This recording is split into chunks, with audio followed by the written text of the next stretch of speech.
كما شهرت بني در خروشاس ولدانت دری معنا کے گوشاس আল্লাহ কোরআনে বলেন ইন্নামাল মুমিনুনা আল্লাযীনা ইযা যুকিরাল্লাহু ওয়াজিলাত কুলুবুহুম ওয়া ইযা তুলিয়াত আলাইহিম আয়াতুহু যাদাতহুম ঈমানা ওয়া আলা রাব্বিহিম ইয়াতাওয়াক্কালুন।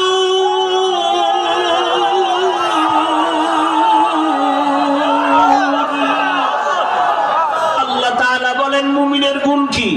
মুমিনের সামনে যখন আমার রবের জিকির, আমার আল্লাহর নাম যখন মুমিনের সামনে স্মরণ করা হয়, মুমিনের কলবের মধ্যে জালজালা শুরু হয়ে যায়, কলবের ভেতরে কম্পন শুরু হয়ে যায়। ওরে যে আমার মাওলার আশিক, ওরে যে সবসময় আমার মাওলারই তালাশ করে, খানার ভেতর আমার মালিকের তালাশ করে, আমার মালিক কই? আমি টাকা পাইছি, বাড়ি পাইছি, গাড়ি পাইলাম, আমার মাওলারে এখনো পর্যন্ত পাইলাম না। এত সুন্দর চেহারা যিনি বানাইছেন তিনি কই? এত সুন্দর কণ্ঠ যিনি দান করেছেন তিনি কোথায়? ওরে আমি তো এক সময় ছিলাম না পাক পানি, দুনিয়াতে আসিয়া মা বলিয়া ডাকতে পারতাম না, বাবারে আব্বু বলে ডাকতে পারতাম না, হাঁটতেও পারি না, দাঁড়াইতেও পারি না। আমারে হাঁটার শক্তি কে দিলেন? আমাকে কথা বলার শক্তি কে দিলেন? আমাকে খানা খাওয়ার জন্য দাঁত কে দিলেন? আমারে পানি পান করার জন্য হাতে শক্তি কে দিলেন? হাঁটার জন্য পায়ে শক্তি কে দিলেন? এইভাবে বান্দা যখন চিন্তা করতে থাকে আমারে কে বড় বানাইলেন, কে আমারে টাকার মালিক বানাইলেন, গাড়ির মালিক কে বানাইলেন, আমাকে সম্মানের চেয়ারে কে বসাইলেন, ওরে সব কিছু আমার দুনিয়ার লাইনে সব আমি পাইছি। আমার চলার জন্য পানির দরকার, বাতাসের প্রয়োজন, সূর্যের আলো, চাঁদের আলো, জমিনের ফসল, গাছের ফল সব পেয়েছি। আমার সন্তান, আমার বাড়ি, আমার গাড়ি, আমার স্ত্রী, আমার সব যত প্রয়োজন আমি সব পেয়ে গেলাম। আরে যিনি আমার এত কিছু দিছেন আমি তারে এখনো পর্যন্ত চিনতে পারলাম না। আমারে ঘুমের থেকে কে সজাগ করাইলেন? আমার এত সুন্দর স্বাস্থ্য কে দিলেন? আমারে বাড়ির মালিক, সন্তানের মালিক কে বানাইলেন? এইভাবে যারা আমার মাওলার আশিক, জ্ঞানী যারা, তারা সব সময় চিন্তা করে আরে আমার মাওলারে তো কিছু দিতে পারলাম না, আমার মাওলারে দেওয়ার মতো তো কিছুই অর্জন করতে পারি নাই। আমার মাওলায় কয় তোর কাছে টাকা চাই না, বাড়ি চাই না, গাড়ি চাই না, তুই শুধু জবান দিয়ে ডাকবি আল্লাহ। ওরে পাঁচ বেলার নামাজ আইসা সিজদা দিয়ে আল্লাহকে ডাকবি, আরে নামাজে দাঁড়ায় বলবি আল্লাহু আকবার। ও আল্লাহ তুমি বড়, তোমার থেকে আর বড় কেউ নাই। আমার টাকা বড় না, বাড়ি বড় না, ক্ষমতা বড় না, চেয়ার বড় না, সম্মান বড় না, তুমি আমার বড়, তুমি আমার কাছে বড়। ওরে আমার মাওলারে চিনার মতো চেষ্টা করো রে বাবা। আজকে তুমি যুবক বাবারা যারে চিনিয়া দৌড়াইতেছো, ওই লোকটা কিন্তু তোমারে এক সময় ফাঁকি দিয়া চলিয়া যাবে। তোমার বন্ধু তোমারে ফাঁকি দিবে, মরিয়া গেলে মোবাইলে নাম্বারও রাখবে না। তোমার বাবা স্বার্থে আঘাত লাগলে তোমাকে চিনবে না, তোমার মাও চিনবে না। কত মা বাবা সন্তানের বিরুদ্ধে মামলা করে, কত মা বাবার বিরুদ্ধে সন্তান মামলা করে, ভাই ভাইয়ের বিরুদ্ধে মামলা করে, এমনকি দুনিয়া থেকে বিদায় পর্যন্ত করে দেয়। চিন্তা করে দেখো, কেউ তোমার আমার আপন না। ওরে যার পিছনে দৌড়াও কেউ তোমার আপন না। ওরে ওই কবরে যেদিন তুমি চলিয়া যাবা, ওরে আজরাইলের চিঠি যেদিন এসে হাজির হয়ে যাবে, কুল্লু নাফসিন যায়িকাতুল মাউত। ওরে আজকে তুমি এখানে বসে আছো, কালকে যদি ঘুমের থেকে তুমি মরাই হইয়া যাও, মা ডাকবে তোরা কে কোথায় আছো? আয় আমার বাবা দুনিয়া চলিয়া গেল আমারে মা বলিয়া কে ডাকবে?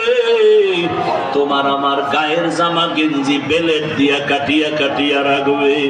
বাবায় কান্না করে যাইয়া বলবে ইমাম সাহেব জানাজা পড়ায় যাইন, কোথাও যাবেন না। আবার কাউকে বলবে বাজারে যাও সাদা কাফন কিনিয়া নাও।